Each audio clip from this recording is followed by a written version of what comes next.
I'm sure. I never said that.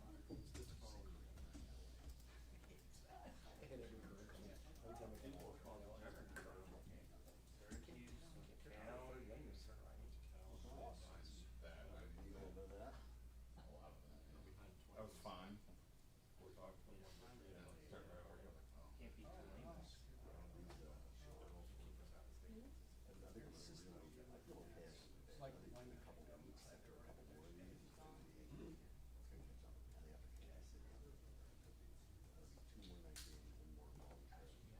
be too late. Better than Carolina. Two more trips. I mean, by that point, I mean, Penny needs to come back from that. The two sisters also don't know us.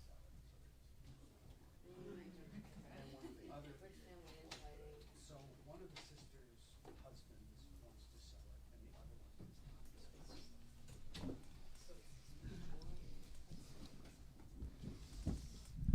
Ready to roll? All right, what's up, everybody? All right, I'll get started as we're getting into the week. I spoke with the team a little bit on Monday, and again today on leveling up and aiming to execute a little better. Can we a little faster while maintaining the discipline? Can we try to up the physicality while maintaining our discipline? And so into those things of leveling up, that's the skill work, and that's what we'll continue to like dig in hard with the guys to make sure like improvement. So there's plenty for us to dig in on. Then having a couple games away back to back. It's also great to be to back home night game with our fans, and it'll be rocking. So we're all looking forward to that. And lastly, to the Caps and Coach Carberry, good luck. I know they begin their season, I believe, tonight. So get started with you guys. Update on what you expect from Terry and Noah specifically in practice today and then this week. You'll see Noah out at practice today. Terry won't. And then with the extra day, we'll just kind of work our way through with Terry to see where we're at and just kind of watch as we're going through it with he and Noah both. And then looking back at that game against the Bears last year, what was the impact you think? Obviously, Jaden was having a good year before that play, before that game. But was there an impact on him after that game or even on the team in general? Well, I think for one, I think he showed a lot of toughness. You know, he was coming back from getting banged up, and I thought for him, you know, like that just kind of solidified, I guess, what we already knew about the toughness and who he is and what he does. I think past that, man, just some belief, John. That would be the one, you know, thing that you're never out of the fight. With Noah, I mean, what was sort of your expectation after he, you know, suffered the injury he did in minicamp? And is he still dealing with lingering effects from that injury? No. Yeah, this is separate.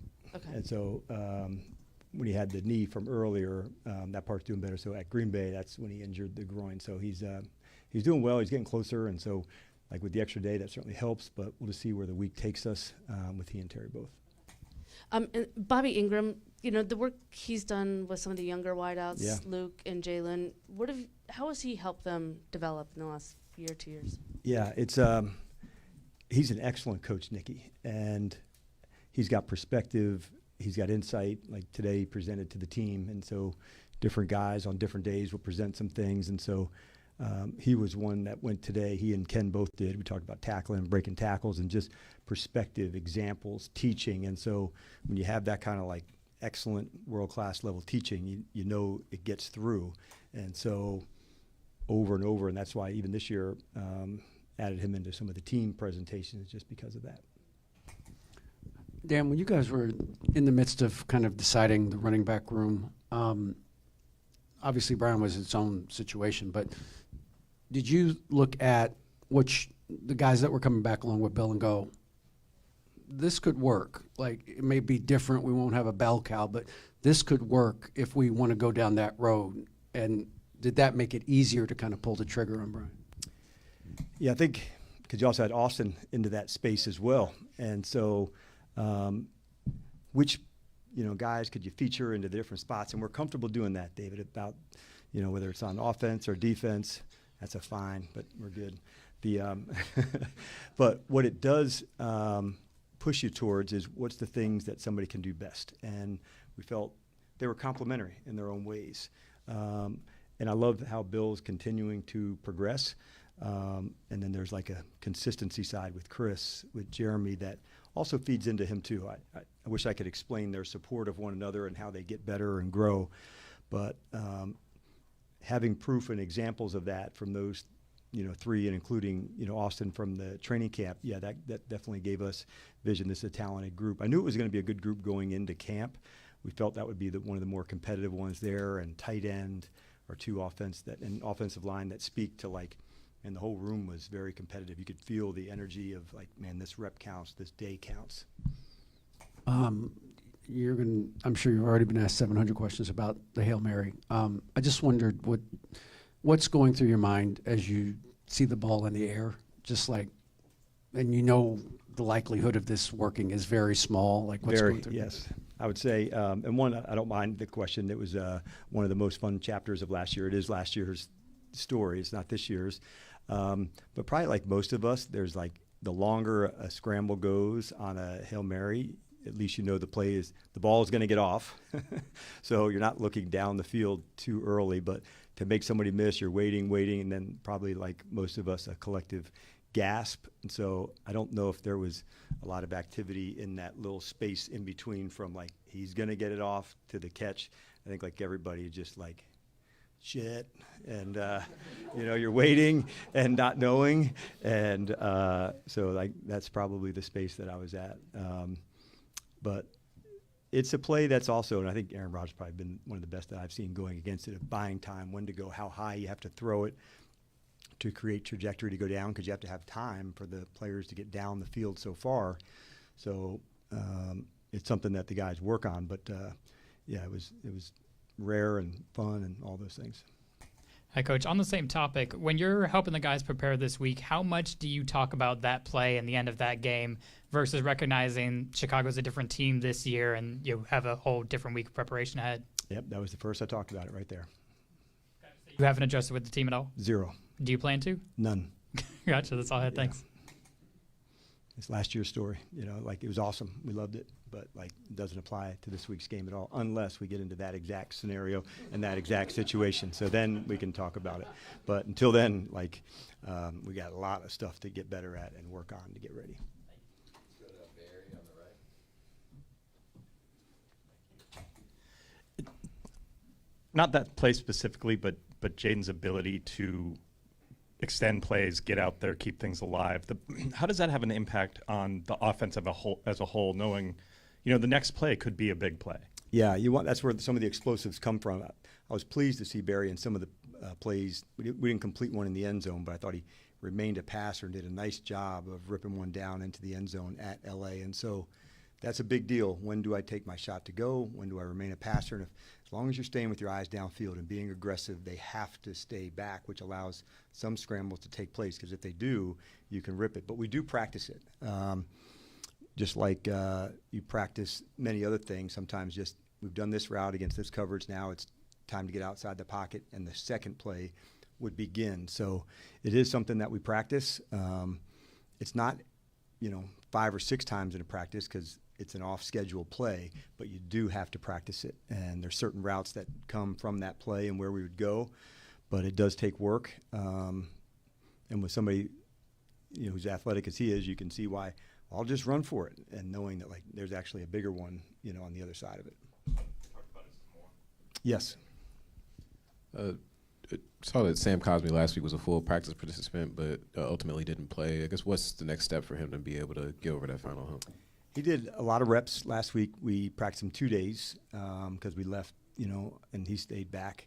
So he'll get the full week of practice. He'll work both scout team and, with the offense. So we're not putting any space other than just go play and get your technique right and allow his eyes to trust that. He's put himself in a good spot with all the work that he's done, but I'm just going into the week with fresh eyes. We did the walkthrough today, got reps there. He's getting reps in the practice today. So let's just see where it goes. The padded practice tomorrow, that's a big factor. That'll be his first time doing that as well.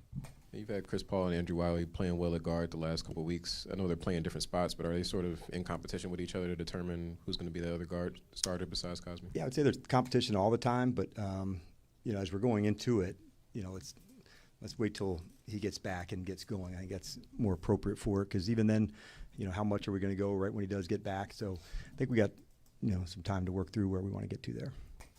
There's been obviously moving parts, injuries, things like that, especially on offense.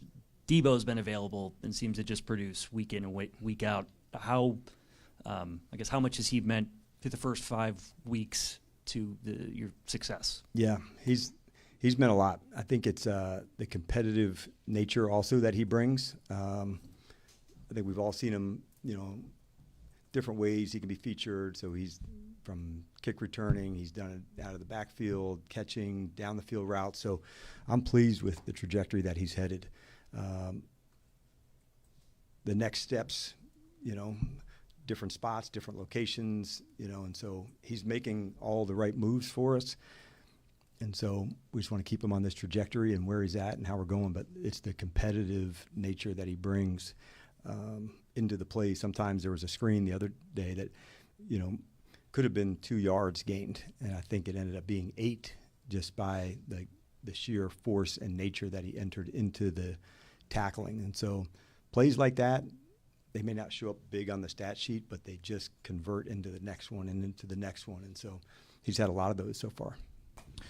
Dan, Dorren Armstrong has had a really strong start to the season. He's already duplicated his sack total from last year. He has 5 sacks. What's made him so effective this season? I think he's got versatility, that he's able to work more this year inside, outside, different spots, knowing when to take a shot. And so that's a big piece for us. The addition of Vaughn and Jacob, and where we can feature him and Luvu and how we do it. So I think it's allowed his ability to match up on guards, be out on both sides. So just the versatility that he can play a number of spots, I think that's the big reason to it. And since you've arrived, you guys have played really well at home, and you have another opportunity on Monday, primetime game, national spotlight. How much of a point of emphasis when you arrived is to kind of protect home field, kind of feed off the crowd, create an environment where it's going to be a tough place to play for anybody? Yeah, we want that. We've got to demonstrate that to the fans, and make sure they know how hard we want to play for them, and in return make it such a loud environment that it can be challenging and they can affect the game with snap counts and other things that go into that. So it's definitely something that we don't take for granted. And that's why we're so pumped to be back home after a couple weeks on the road, to get back at Northwest and get rolling with everybody. Hey, good afternoon, Coach. Good afternoon. You guys have the best running attack in the NFL right now. Yet your third down percentage is, I think, probably not as high as you would like it to be. How do those two things kind of marry to each other, and what is it going to take from your offense to get that number higher? Yeah, 2 things I think we're still digging in on, like most things. We're still trying to get better at, some of our pre-snap fouls. We've had some of those that knock us into some longer ones. And the third downs, as you referenced, to say, how many of these can be smaller and closer, as opposed to ones that have more time and distance onto them. So they do tie together. When do we, the thirds that are medium compared to thirds that are long, and so those are definitely ones that do tie together. But it's definitely, as we talked about, our leveling up. That's one of them. And as a coach, you get to spend more time on some certain areas, and how do we affect that both ways? And so third downs, I think, a big piece for us. And in Chicago, that's one of the things that they do excellent. And then just any updates you might be able to provide on Brandon Coleman, kind of how he's moving along behind the scenes? Yep, I was pleased to see the practice out of BC last week, what he did, how he played, and then we'll go back through the whole thing again. But I thought he threw a really good week last week, and it's a good group that we have, and so it is high competition, and we'll continue to play it out. But I was pleased with what I saw last week, and we'll head that into this week as well. When it comes to preparing for an opponent, how much do you see the importance of focusing on playing to your own strengths, or maybe avoiding what you see as your team's weaknesses, as opposed to maybe avoiding or containing your opponent's strengths, or trying to exploit what you see as their weaknesses? Yeah, quite a bit. And I think you want to talk a little bit like counterpunching, where are we strong, where do we go, where do we take our shot, where do we have to protect yourself if you're vulnerable in an area. So the way that we go about it is talking to the team. There's a way that you want to go win every game, and these are the important factors in this game of things that you want to emphasize or do, not differently, but there's some things that you may want to emphasize. my job as the head coach is to kind of interlock those with offense and defense and special teams, and why field position would be so big, and how can we, find an edge on a certain, play or side of the ball. And so I share that with the entire team as opposed to just the special teams group or just the offense. That way I want the whole team to feel connected, to how we have to go and play. So, yeah, it's a big piece of that. Where they're vulnerable, where you are, where you're strong, where the matchups are, it's a big piece of it. This game is part of a long stretch now where you've got no 1 o'clock Eastern time games, whole bunch in prime time. You've got your overseas trip. How does that affect or change, or maybe it doesn't, planning and preparation for the games? And can that be an advantage, a disadvantage? Does it not matter? Well, I think you want to stay consistent as much as you can for the players.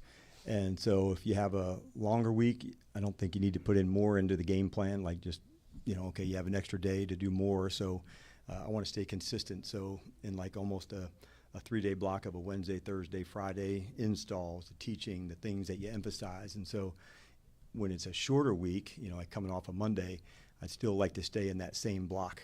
This is what we're emphasizing this day, this day, this day to get ready. So a day or two extended in between, we just try to remain consistent. That way for the players, their learning, their preparation can stay consistent, where we don't throw more on them one week and less on them another week, man. Like, this is the process that we go about it. Now, the times change and the days may change, but as long as we have that space where we have like 3 days to put in the game plan, go through it, rehearse it, talk about it, get to the details of it, then we feel good. That includes a Thursday night where it's shorter, or a Monday week where it could be longer. We still focus on the same set of installs and teachings to go through it. And I think that levels out over the course of a season, where you're not giving one opponent too much emphasis, too much credit, or you can game plan too much, meaning every little thing that can be too much for the players, or not giving a team the amount of credit that they deserve. So we try to stay consistent with all the opponents, saying this is how we go about it, and try to stay consistent with that. Dan, if I tell you there's a team that leads the league in rushing but is 28th in time of possession, can you explain how those things mesh? Because it seems they should be more in line, but not. Yeah, it would be. I think it's the whole factor of it. Like there's probably some games where we had too many long drives, defensively that we didn't like. So I think it all kind of, works in together as we're going. I still feel like there's plenty of areas for us to improve upon. Third downs would be a big part of that as well, Ben, because obviously now there's some punts and some things that end some drives. So I think that's probably the closest correlation. When you're playing really well on third down, you have, more extended drives. If you're really effective on first and second downs, you could actually have less third downs, and you're just maintaining the ball. So we've got plenty of work to do on third down, but I would say going in, that could be one of the, the topics. All right. Thanks, Coach. Appreciate it. All right. Thank you, guys. Have a good one.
I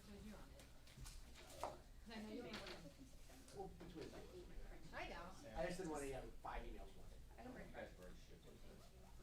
I have it on my desk. Okay, Yep, great. yep, I'll bring it down to practice. Yep. Perfect, thank you. No worries.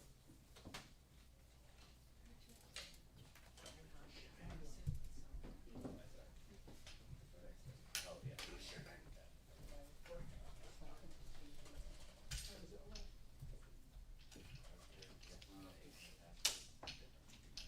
Were you out there the whole week? Go early?